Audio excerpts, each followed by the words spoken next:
So, Jeff, let's just dive right in and talk a little bit about home hosting.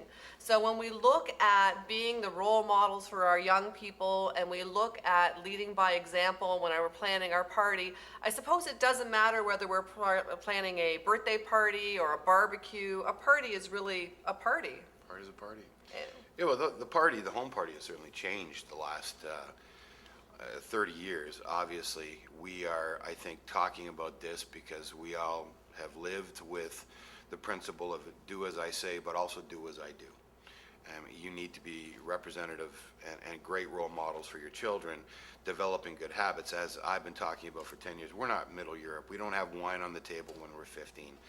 So the home party has definitely changed the last 20 years. The creativity with food and beverages changed. I mean, every soul in Canada watches the Food Network, and that has changed their mindset of what their capabilities are in terms of home hosting. But actually, with alcohol as a pretty much a foundation of every home party, there are certain things we need to pay attention to.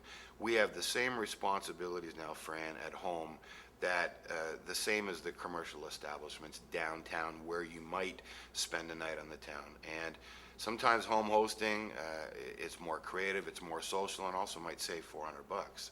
So it's been a little cost prohibitive the last 10 years to go out. So that's why it's so important right now to talk about home hosting. Yeah. So why don't we start, Jeff, with talking about the basics of setting up a party? And it's important to recognize that the basics that we're going to touch on today really are the tip of the iceberg, right? Later on, we will be doing other podcasts that will build on some of these items and help you build your knowledge base and give you some extra tips on things.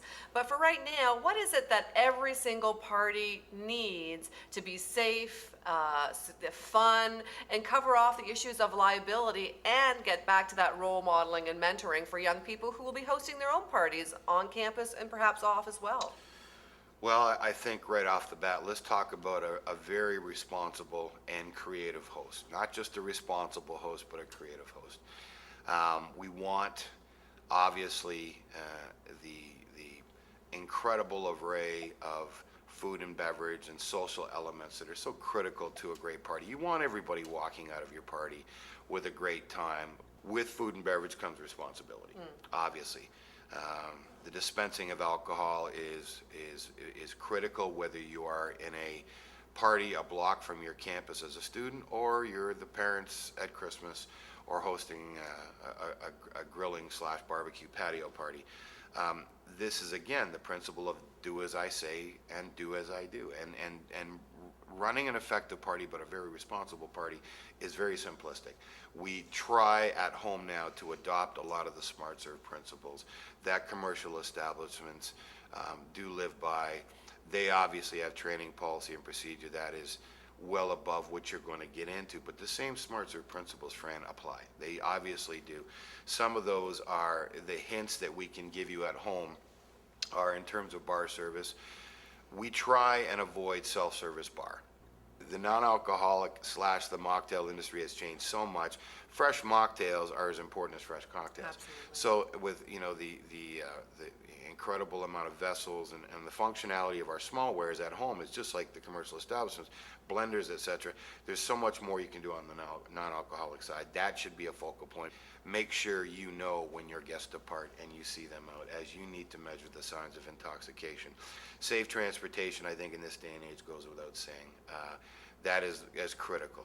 Yeah, and there are some elements to that can really work in a party setting that will help support the young people in our lives too. So for one thing, when we are setting up the party, if it's a family function or a barbecue, or perhaps you're hosting even a work function in your home, that's also quite common these days, we can bring our young people in to support us. We should invite them to the party, let them help us set up, make sure all these tips are being fulfilled, but perhaps even if possible, they can be people who are working the room, watching our guests, helping replenish the food, cleaning up drinks, to help us monitor what the state of our event is. And then it really is a family event where we're all participating in the safety of our guests, but also making sure everyone's having a good time too.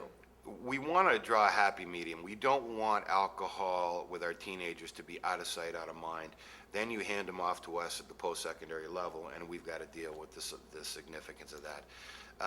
At the same time, that the good, I want your kids to emulate you.